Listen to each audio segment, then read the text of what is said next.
महोदय, अध्यक्ष महोदय, मैं आपका धन्यवाद देना चाहता हूं कि इस महत्वपूर्ण विषय पे मुझे बोलने का मौका दे रहे हैं। मैं अपने साथी माननीय सदस्य गौरव गोगोई जी के से सहमत हूं। बहुत सारे महत्वपूर्ण उन्होंने बिंदु उठाए और अध्यक्ष महोदय,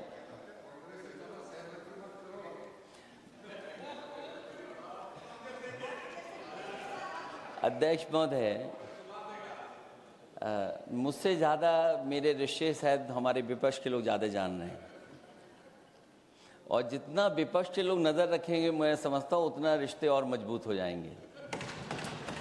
अध्यक्ष महोदय, मैं आंदोलन को बहुत दूर से देख रहा था और उस आंदोलन में जो जीत के बाद नारा लगा,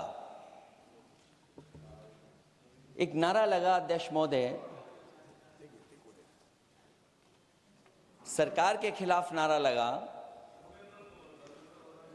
कि सरकार को ये अहंकार था कि सरकार झुकती नहीं है, लेकिन उन्हीं नई पीढ़ी के लोगों ने ये वो नारा दिया कि झुकाने वाला चाहिए, सरकार भी झुकती है और सरकारों को झुकाना भी नौजवानों को आता है।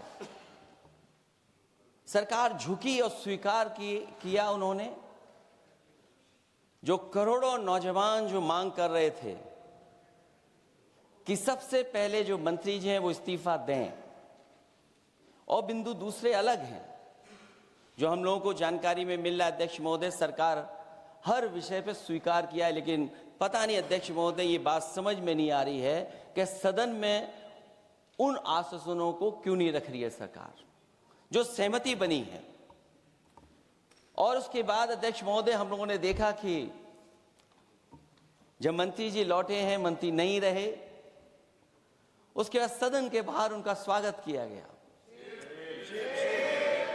अध्यक्ष महोदय, जो स्वागत हुआ उसके लिए हमें कोई शिकायत नहीं है, लेकिन माननीय सदस्यों को कितनी बड़ी राहत मिली होगी, कितने बड़े संकट से बचाया उन्होंने।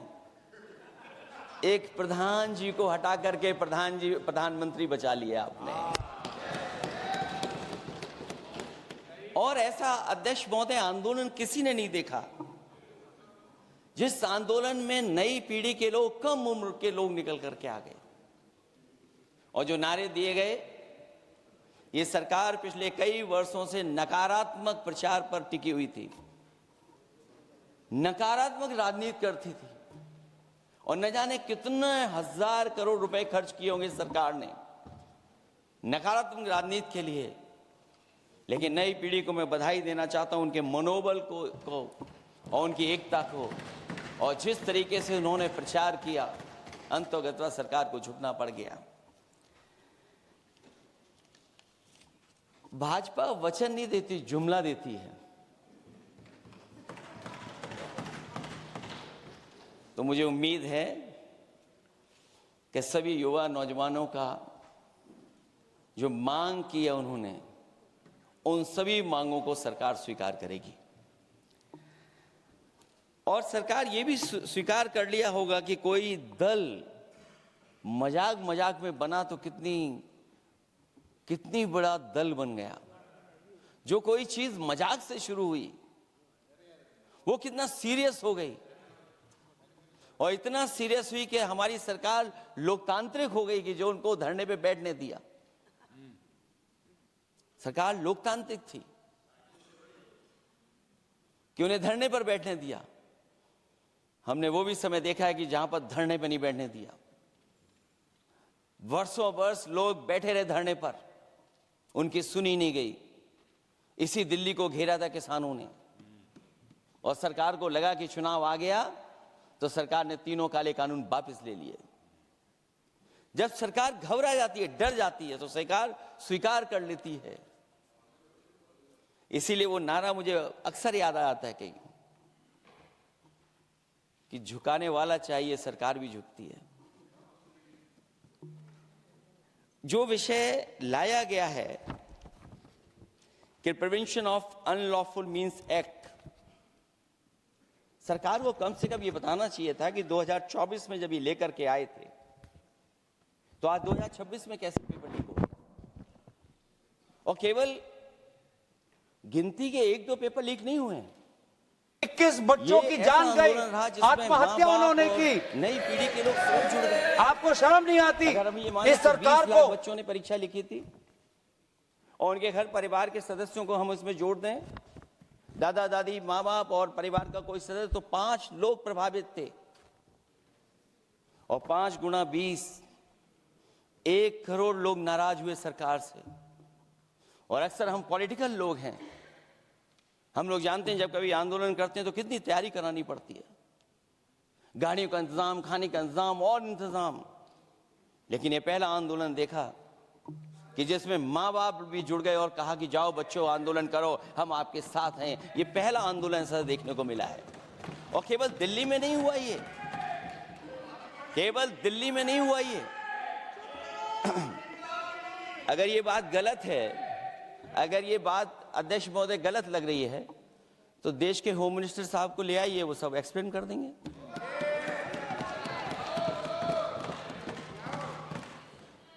पहला आंदोलन जिसमें माँ बाप ने साथ दिया, क्योंकि परीक्षा से कितना दुखी हैं लोग। ये जो परीक्षाएं लीक हुई हैं, कई महीनों पहले ये किताब बना दी थी। और अध्यक्ष महोदय, जो लोग चढ़ावा चोरी नहीं बचा पाए, वो पेपर लीक कैसे बचा पाएंगे? जो भगवान के दरबार से दान गायब हो गया, दान चला गया, वो लोग पेपर लीक बचाएंगे? किस कानून को, जो कानून पहले बनाया उसी कानून का संशोधन करके लेकर आए? किसकी आंखों में आप धूल झोंक रहे हैं? और अगर कानून से बच रहा होता तो भाजपा की 10 साल की सरकार में 20 परीक्षाएं कैसे लीक हो गई? 20 परीक्षाएं लीक हुई अध्यक्ष महोदय, जिसमें कोर्ट तक जाना पड़ा, उसके बाद परीक्षा रद्द हुई है। दरोगा भर्ती का पेपर लीक हो गया, जूनियर इंजीनियरिंग के भर्ती का पेपर लीक हो गया, ग्राम विकास पंचायत अधिकारी का पर्चा लीक हो गया, नलकूप चालक भर्ती का, यूपी टीईटी का परीक्षा लीक हुआ। और एक बार नहीं हुआ, 3 बार पेपर लीक हुआ यूपी टेट का। हाई स्कूल बोर्ड का परीक्षा लीक कर दिया, इंटरमीडिएट की बोर्ड की परीक्षा लीक हुई, इंटरमीडिएट का फिर परीक्षा का लीक हुआ, कई बार हुई। सिपाही भर्ती लीक हुई। आप सोचिए कितनी परीक्षाएं लीक हुई हैं। और नीट परीक्षा कोई पहली बार लीक नहीं हुई, दोबारा लीक हो गई, कानून बनने के बाद लीक हुई। सहायक प्रोफेसर भर्ती लीक है, लेखपाल भर्ती लीक हुई।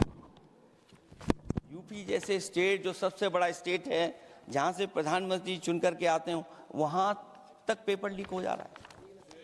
और जो संस्था परीक्षा एग्जामिनेशन करा रही है, वो एनटीए में भी आउटसोर्स कर दिया आपने। हम विपक्ष के लोगों को तो डर ये लगता है अध्यक्ष महोदय, कहीं ऐसा ना हो कि ये पूरी सरकार को आउटसोर्स कर दें। आउटसोर्स सरकार है, जो सबसे विश्वसनीय संस्था है, उसमें आउटसोर्स पे आपने कर्मचारी को रखा हुआ है। किस बात की जवाबदेही है? यही अकाउंटेबिलिटी है आपकी? कहीं अकाउंटेबिलिटी ये तो नहीं है, आप अकाउंटेबिलिटी को ये न कहीं समझ बैठे हो कि अकाउंट को भर दे वो एबिलिटी वाला ही हमें चाहिए? कहीं वो अकाउंटेबिलिटी तो नहीं है। आप बताइए, एनटीए को आउटसोर्स किया हुआ है आपने। जिस संस्था की जिम्मेदारी है महत्वपूर्ण परीक्षा कराने की, उसमें सब आउटसोर्स। और ये सच कहा कि कांग्रेस पार्टी के माननीय सदस्य ने मांग की है कि वो हम लोगों को पता होना चाहिए आखिरकार कौन लोग थे जो आउटसोर्स होकर के बैठ करके परीक्षा में इस तरह की घोटाला कर रहे थे। आखिरकार जवाबदेही क्या है, किसकी थी? और फिर केवल नीट की परीक्षा की बात करें और परीक्षाओं की बात करें,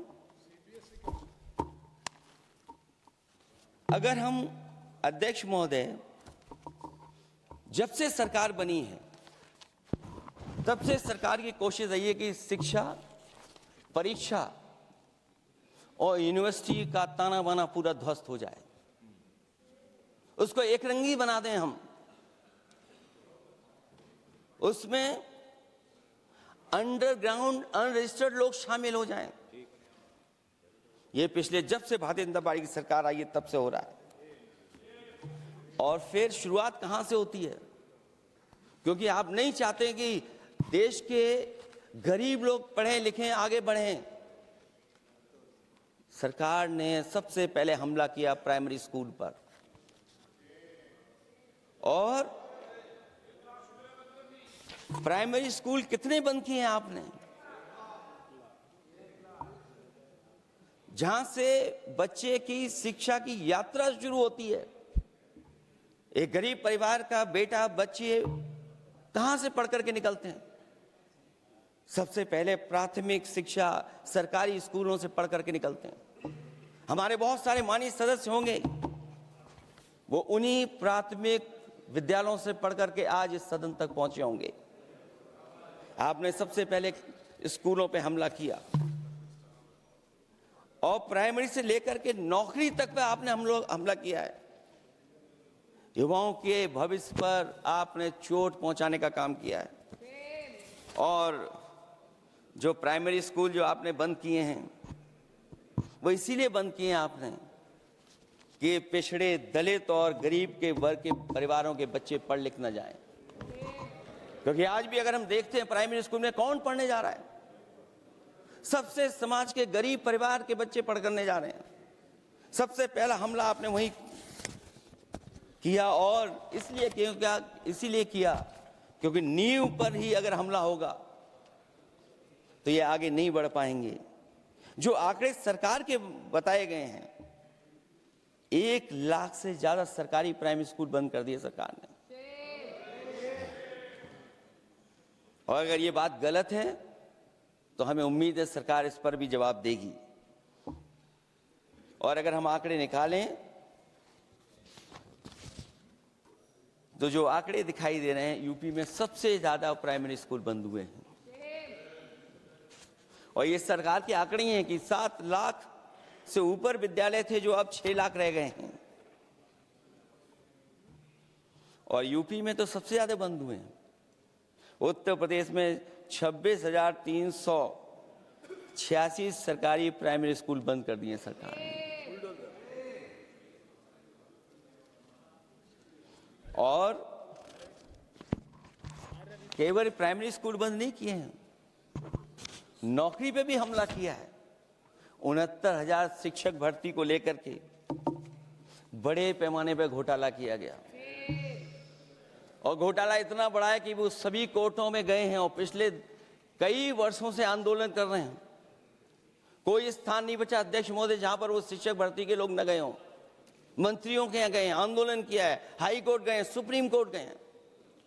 लेकिन देखिए सरकार भी कमाल की है कि सरकार उनको नौकरी नहीं देना चाहती। और इसलिए नौकरी नहीं देना चाहती है क्योंकि उन्होंने भर्ती गलत की है, और भर्ती में जिन लोगों का अधिकार छीना है वो सबसे ज्यादा पिछड़े और दलित परिवार के बेटे, जिनका अधिकार इस सरकार ने छीना है। और ये अगर बात नहीं ठीक है तो हमें उम्मीद है कि सरकार इसका भी जवाब देगी। माध्यमिक स्कूलों को भी बंद किया जा रहा है, और बड़े पैमाने पे स्कूल बंद हुए हैं। और जो बोर्ड की परीक्षाएं लीक हुई हैं, पूरे देश में बड़े पैमाने पर बोर्ड परीक्षाओं के पेपर लीक किए गए हैं। अध्यक्ष महोदय, हम जानना चाहते हैं कि आखिरकार 10वीं और 12वीं के पेपर लीक क्यों हो रहे हैं? 10वीं और 12वीं के पेपर लीक क्यों हो रहे हैं? इसके लिए अगर कोई सरकार के पास जवाब हो तो बताएं।